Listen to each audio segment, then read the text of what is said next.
Nous allons étudier le DAF Nun Bet dans Masséna Nedarim. Très rapidement, nous rappelons ce qu'on a vu dans le DAF Nun Aleph. On avait vu l'histoire de Bar Kappara au mariage du fils de Rabbi, qu'il avait quelque peu humilié en lui apprenant les sens des mots Torah, Tevel et Zimma qu'il a marqué dans la Torah, et que Rabbi à chaque fois avait joué le jeu pour justement apprendre les sens de ces mots-là.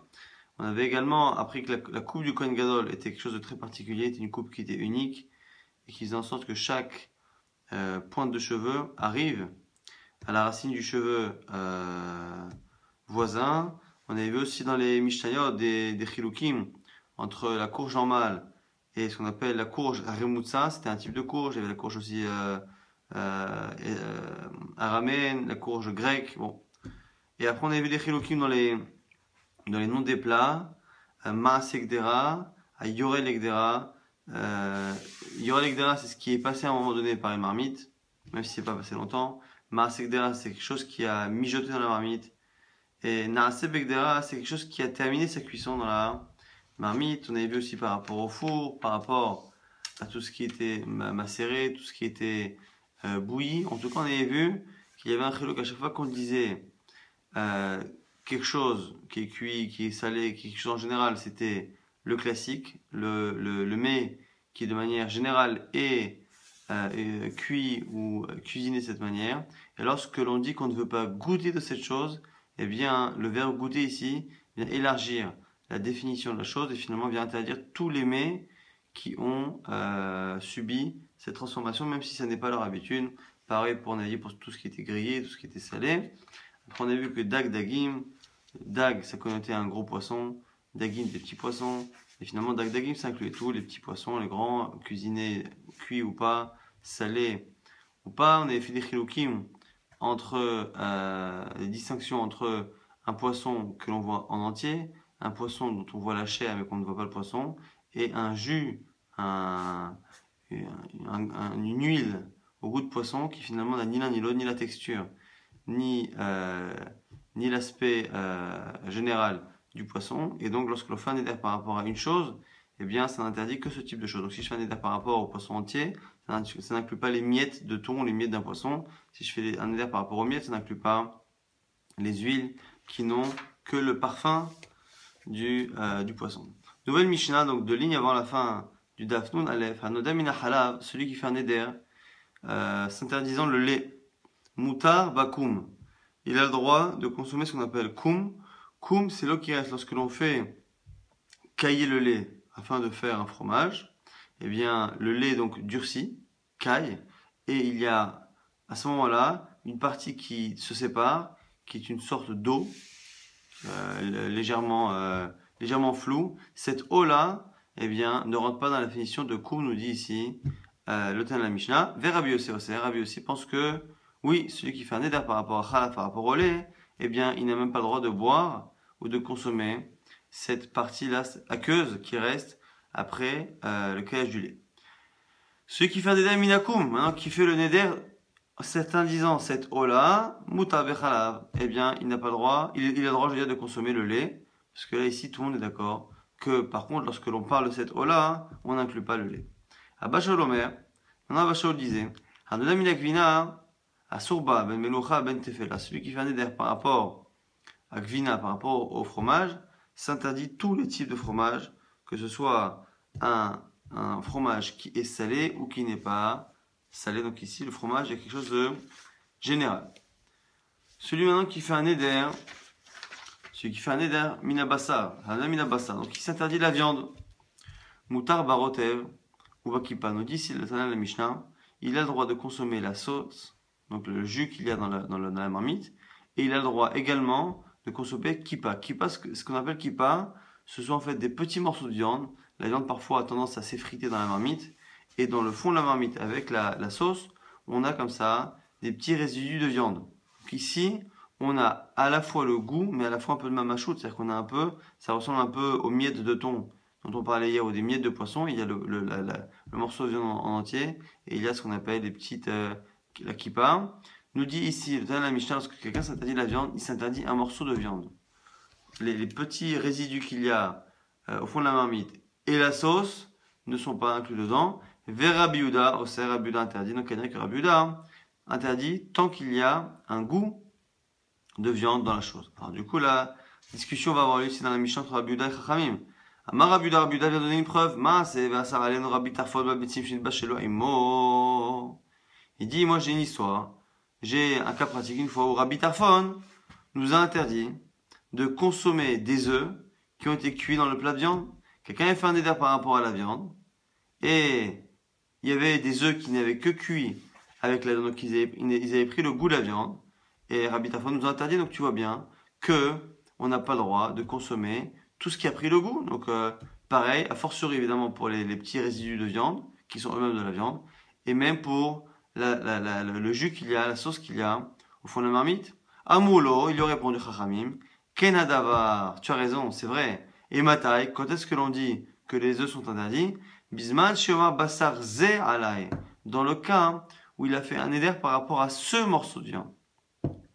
Shanodem Inadavar, Mitarev Acher, Imeshbo Benoten Taram, Asur. Effectivement, lorsque le neder précise l'aliment exact qui sera interdit, là ici, il devient interdit en lui-même, et à ce moment-là, ça devient comme n'importe quel interdit de la Torah. Eh bien, il est oser acherim, il interdit les autres lorsqu'il donne son goût. Lorsque la Torah interdit un animal interdit, cet animal interdit, s'il est cuit dans autre chose, le goût qu'il donne, s'il y a du goût du cochon ou de la bête tréfa dans le plat kasher, eh bien, si on retrouve du goût, le plat lui-même kasher devient inconsommable. Donc ici, discussion entre Rabbi Yehuda et Chachamim. Selon Rabbi Yehuda, que quelqu'un fasse un éder par rapport à la viande de manière générale, ou par rapport à ce morceau de viande, eh bien, il ne pourra pas goûter une quelconque chose qui a le goût de la viande. Selon Chachamim, ça dépend.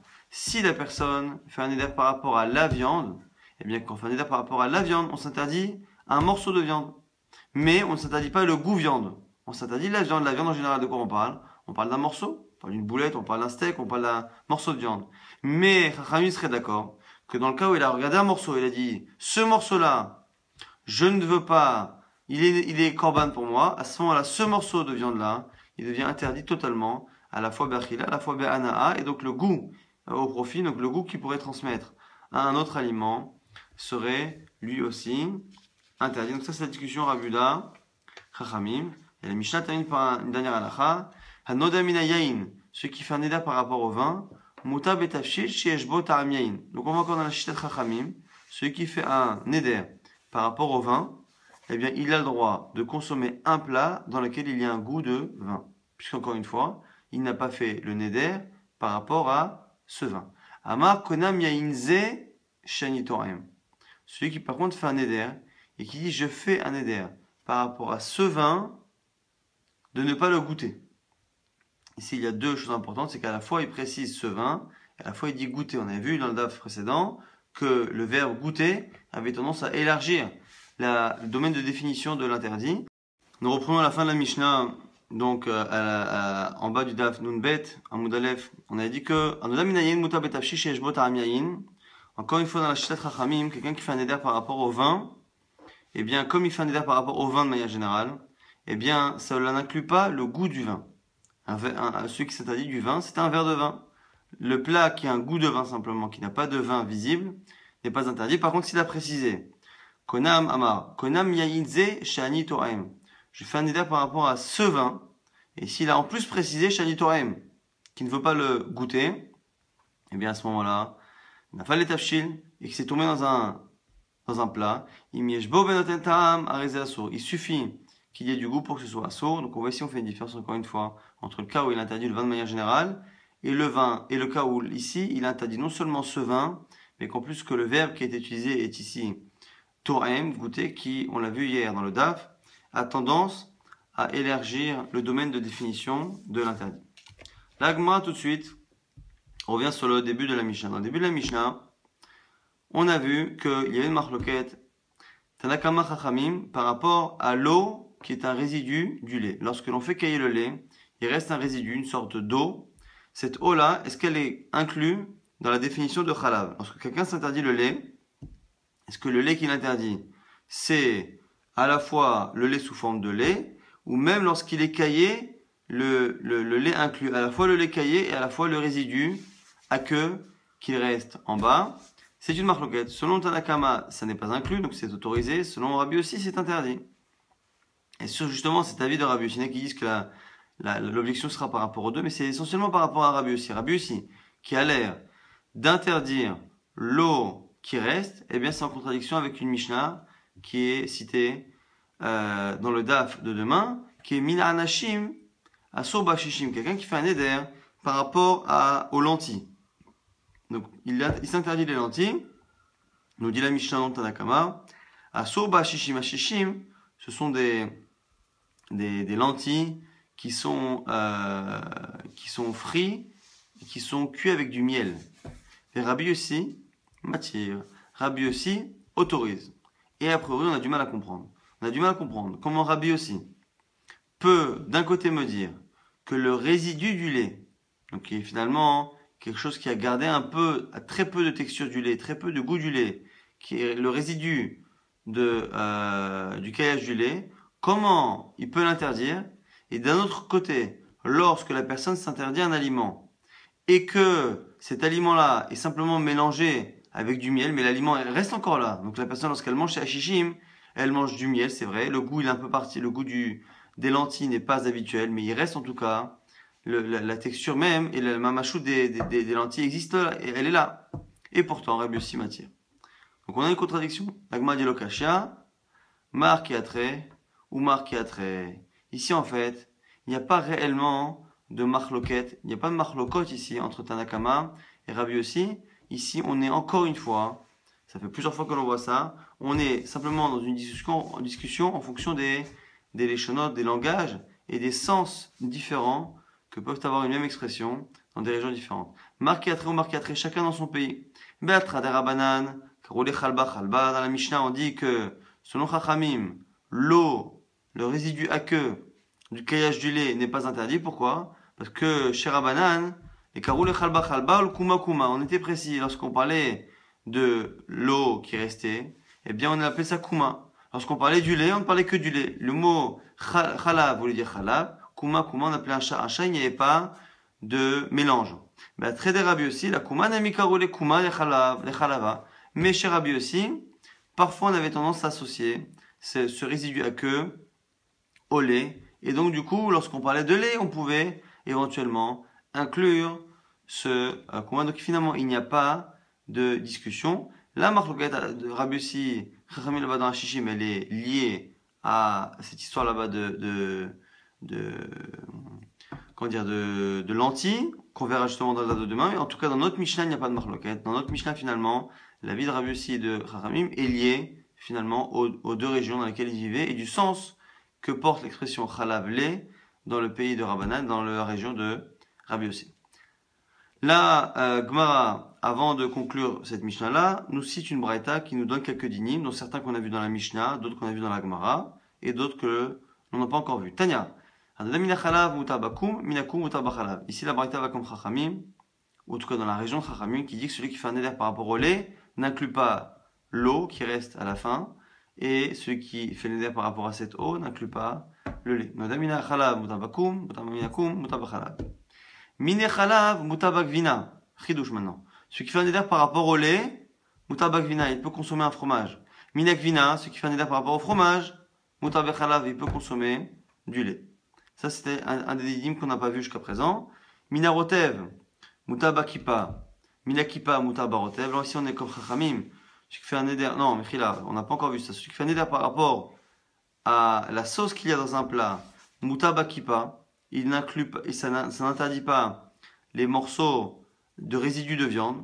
Minakipa, mutabarotev, et inversement, celui qui fait un éder par rapport aux résidus de viande qu'il y a au fond d'une marmite, n'inclut pas le rotev, n'inclut pas la sauce, puisque ici on a deux types différents, même si en apparence ça peut se ressembler. Finalement, la sauce est un liquide huileux ou aqueux qui a simplement le goût de la viande sans la texture, alors que kippa, ce sont des morceaux de viande simplement qui ont été écrasés et qui ont perdu un peu leur forme d'origine, mais qui sont finalement de la viande. Donc ce sont deux espèces différentes. Imama basar zeralai, asurbo ou berodvo ou bekipo. Et là ici on retrouve la vie de Chachamim qui dit que celui qui s'interdit par contre cette viande là, eh bien il s'interdit à la fois la viande, à la fois la sauce de la viande et à la fois l'équipa, donc à la fois les résidus de la viande, puisque finalement en s'interdisant cette viande, il interdit au profit, et donc le goût que cette viande peut donner dans autre chose, dans une sauce, et donc a fortiori lorsque l'on a des résidus de viande qui, même s'il n'y a pas la forme habituelle de la viande, il y a en tout cas la matière, a fortiori que ce sera interdit. Là, Gemara maintenant va terminer avec finalement une répétition de ce qui est marqué dans la Mishnah. Celui qui fait un éder par rapport au vin de manière générale peut consommer un plat dans lequel il y a un goût de vin. Celui par contre qui fait un éder par rapport à ce vin-là de ne pas le goûter, à ce moment-là, ça devient interdit. Nouvelle Mishnah. Celui qui fait un éder par rapport au raisin, eh bien, ça n'inclut pas le vin. C'est-à-dire qu'on estime que lorsque quelqu'un fait un éder par rapport au raisin, de manière générale, encore une fois, il n'interdit pas tout ce qui peut venir de ce raisin ou du raisin de manière générale. Il interdit de consommer les raisins tels qu'ils sont habituellement consommés. Donc, il peut consommer le vin. Milazetim, pareil pour les olives. Celui qui s'interdit les olives, mutar beshemen, il a le droit de consommer de l'huile qui est faite à base d'olive. Amar konam zetim va anavim. Par contre, si ces mêmes olives ou ces mêmes raisins ont été interdits sous cette forme-là, konam zetim va anavim elu she'enitoraim. Comme ce qu'on a vu dans la Mishnah précédente, sur laquelle la Mishnah n'avait pas été médaillée, qui veut dire que c'est que la Gemara attend cette Mishnah-là pour en parler. Lorsque ici, par contre, il a précisé à la fois ses olives ou ses raisins, et que au niveau du verbe, il a changé, il a dit Toraim. Asurbaen, ou Beyotsemehen, il n'a pas le droit de consommer ni finalement ce qui va en sortir, donc ni effectivement les raisins eux-mêmes, mais même ce qui va en sortir. Et là, ici, on a finalement une manière d'interdire ce qui va sortir des raisins, c'est justement en disant ces choses-là et en parlant de Toraim, de goûter. Et la Gemara va essayer de comprendre lequel des deux est justement obligatoire et nécessaire. Et la Gemara comparera avec la Mishnah précédente. C'est la question de la Gemara. Ba'er Rami Bahama. Question de Rabbi Bahama. Elu Davka. Hosheini Toraim Davka. Qu'est-ce qui est nécessaire? Qu'est-ce qui est important? Qu'est-ce qui fait finalement entre le premier din et le deuxième din de la Mishnah? On a dit au départ que lorsqu'on fait un éder par rapport au raisin de manière générale, sans préciser goûter, sans préciser ces raisins, on a dit que il n'y a que les raisins sous leur forme habituelle qui sont interdits, pareil pour les olives. On a vu par contre que lorsqu'il précisait à la fois ces raisins et à la fois de ne pas les goûter, on a vu que tout ce qui pouvait sortir de ce raisin était interdit. Qu'est-ce qui a changé? Est-ce que c'est le fait d'avoir précisé ces raisins ou est-ce que c'est le fait d'avoir dit Toraim goûter? La Gemara dit Isa kadatar elu davka. Si tu avais envie de dire que c'était elu davka, le fait qu'on les précise, le fait de les montrer, comme en fait on avait vu précédemment avec le bassa, on avait vu qu'il y avait une marquette Rabbi Yehuda Chachamim et que finalement Chachamim était d'accord avec Rabbi Yehuda qu'au niveau de la viande, lorsque l'on dit que cette viande-là elle est interdite, et ben c'est à ce moment-là qu'ils seront d'accord que même le goût que ça peut donner ailleurs, eh bien interdira un plat. Alors toi tu voudrais dire que normalement il n'y a que elu qui est nécessaire. Toraim n'est pas nécessaire. Isel kadatar elu davka, sheni Toraim lamali. Alors dis-moi si c'est ça. Pourquoi la Mishnah parlait du verbe Toraim goûter? Si la Mishnah voulait simplement nous dire que c'était le fait de les montrer, de les désigner, qui était suffisant pour changer le din, eh bien il ne fallait pas changer en plus le verbe, il fallait dire Konam zetim varnavim elu, point bas, asurbaen ou beyosebahen. La Gemara dit non, peut-être qu'il y a un chidouche. Hakamash malan de afalgav de amar sheni Toraim, idamar elu mitzah, ve ilo lo. Au contraire, non, peut-être que c'est venu d'apprendre justement un chidouche. Que tu aurais pu croire que finalement, même si tu ne désignes pas ces choses-là, peut-être que simplement le verbe Toraim goûter, comme on a vu dans le daf d'hier, pouvait avoir cette faculté-là justement à élargir. De la même manière qu'on avait vu que de manière générale, ce qui fait un éder par rapport à ce qui est grillé, il s'interdit que la viande. Par rapport à ce qui est macéré, il s'interdit que les légumes. En disant je m'interdis de goûter ces choses-là, il interdit finalement tous les mets qui ont été effectivement grillés, effectivement macérés. Peut-être que tu aurais pu penser aussi que dans ce cas-là c'est pareil. Celui qui fait un éder par rapport aux olives, mais en général ne s'interdit que les olives ou les raisins pareil. Celui qui dit par contre qu'il s'interdit de les goûter, peut-être qu'à ce moment-là, il interdira même le produit fini qui viendra de ces fruits. Non, c'est peut-être pour ça qu'on a eu besoin de te dire non. Même quand tu dis enito aim, quand tu parles de goûter, ça ne change rien. La seule chose qui va changer, c'est si tu as dit elou ou pas elou. Donc du coup, pour l'instant, la Gemara dit qu'il n'y a pas d'étonnement à avoir sur la question. La question reste entière. Est-ce que finalement, lorsqu'on a donné deux détails en plus entre la première halakha et la seconde, est-ce que laquelle des deux est nécessaire? Mais on peut très bien imaginer que c'est pas les deux. Puisque finalement, on peut très bien imaginer qu'on t'a enseigné les deux pour t'apprendre que ne crois pas qu'une est suffisante, c'est l'autre qui joue. Donc laquelle des deux? Est-ce que finalement c'est Elou, le fait de désigner, ou c'est le fait de changer de verbe? Amarava, Rava essaie de trancher avec une Mishnah, encore une fois, toujours de Masechet Nedarim, Konam perot ha Elou alay, qu'on a déjà vu récemment, Konam perot ha Elou alay, celui qui montre des fruits, qui dit je fais le Neder, de m'interdire ces fruits-là.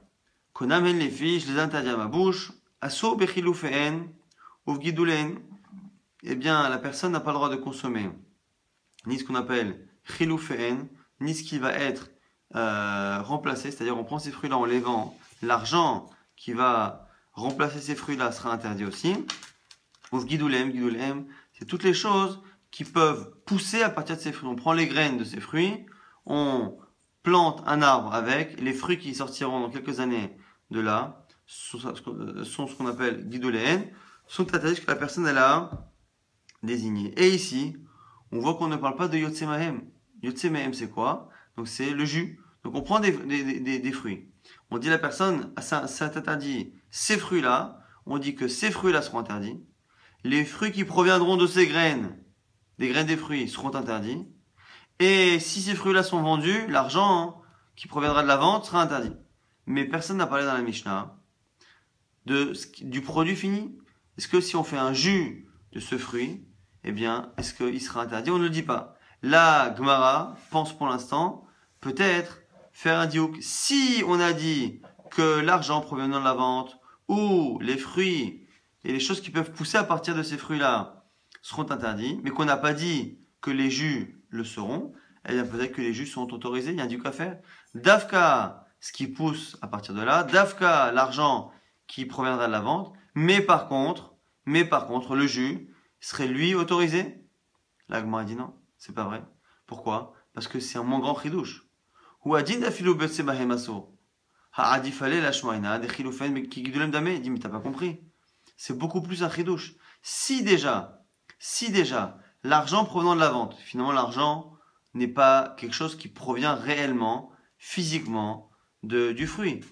Les guidouléem, ce qui pousse à partir, ce qu'on prend les graines d'un fruit, qui est interdit, on plante, on fait un autre arbre, et il en ressort des fruits, on a finalement ici un lien indirect, mais un lien qui est assez lointain. Alors que finalement, lorsqu'on a un fruit dans la main, qu'on fait un jus, eh bien c'est le fruit même qu'on le retrouve dans le verre. Donc nous dit ici la Mishnah, il n'y a aucune preuve. Le fait que l'on n'ait pas enseigné que lorsque dans la Mishnah plus tard on dit que rien s'interdit les fruits, on n'a pas dit que le jus est interdit, c'est parce que c'est pas shoot. Une fois que je te dis que l'arbre et les fruits qui pourront pousser à partir des graines de ce fruit, ou l'argent qui pourrait provenir de la vente de ce fruit est interdit, eh bien, tu as compris, j'ai aucun chidouche à t'apprendre, que le jus ou la compote ou la confiture qui vient de ce fruit est interdit, c'est pas shoot.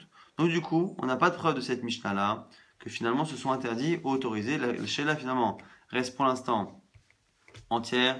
Est-ce que lorsque on interdit un fruit et qu'on interdit son jus, est-ce que c'est le fait d'avoir précisé ses fruits ou est-ce que c'est la chaîne de Tourem? Tashma.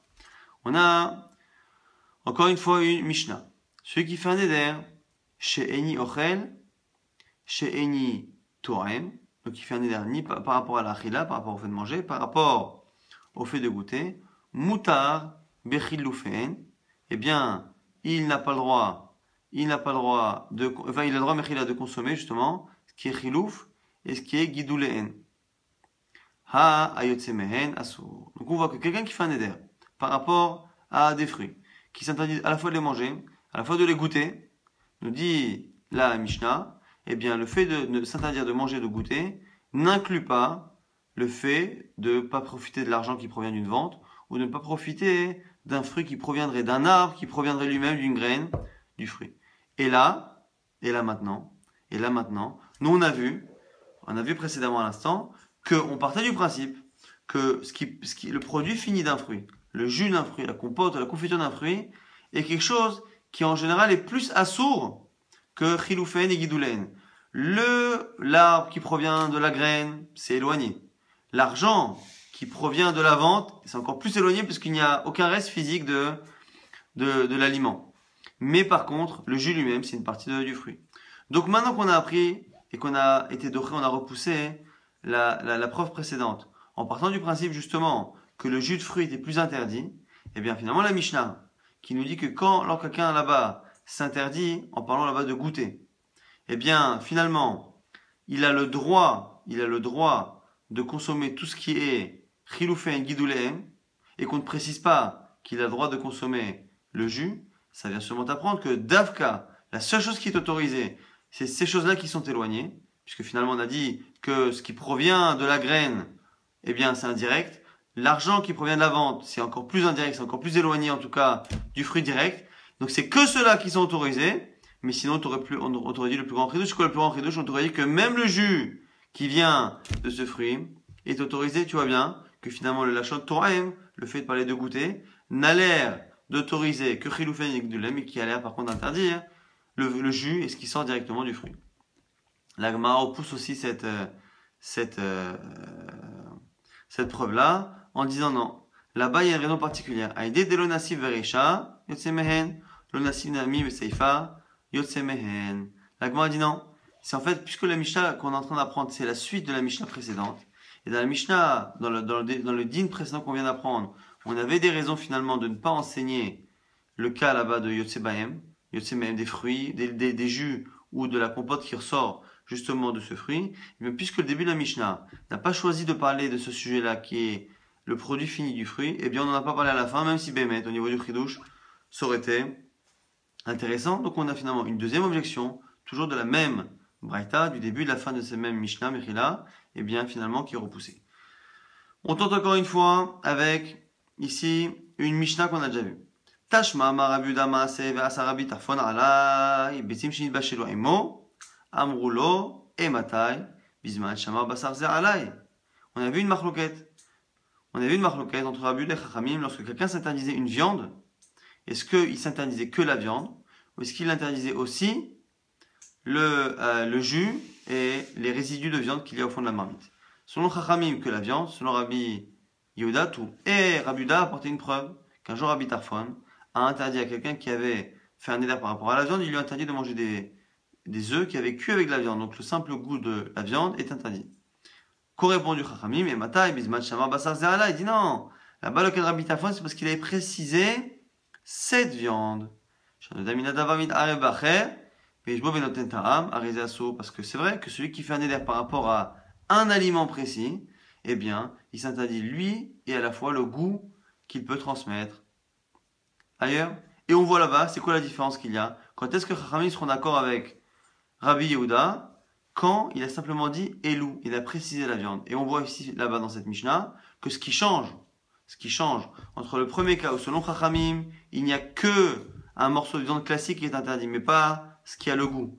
Et là où Chachamim serait d'accord que des œufs qui ont cuit avec de la viande, une sauce qui a pris le goût de la viande ou des résidus seront interdits, quand est-ce qu'ils sont d'accord? Lorsqu'il a précisé cette viande. Donc on voit bien que ce qui a l'air de jouer, c'est Elou, c'est le fait de désigner, et non pas le fait de parler de ton aime goûter ou pas goûter. La Gemara dit effectivement, tu as raison. Be'elou, lo kami ba'yalan davkahu. Tu as raison, de cette Mishnah, on apprend que Elou, c'est sûr que Elou ça change. On l'a vu dans la Mishnah donc précédente, quelqu'un qui s'interdit un aliment, selon Chachamim, ne s'interdit que l'aliment dans sa forme habituelle. Lorsqu'il précise je m'interdis cet aliment, il est évident que dans un cas de viande, il s'interdit le jus qui a le goût, et dans un cas de fruit, il s'interdit le jus du fruit. Évidemment, ici, on ne discute pas. Quelle est réellement la question qui était posée par Rami Bachama? Ki mi bayalan beshe'eni to'em davka olav davka. La question, elle n'est pas sur Elou. C'est maintenant, est-ce que c'est la même chose lorsque l'on ne dit pas Elou, mais qu'on dit goûter? Donc maintenant, c'est une nouvelle question en fait. On reformule la question. Est-ce que finalement, quelqu'un qui dit je m'interdis une viande, la viande en général c'est des morceaux de viande.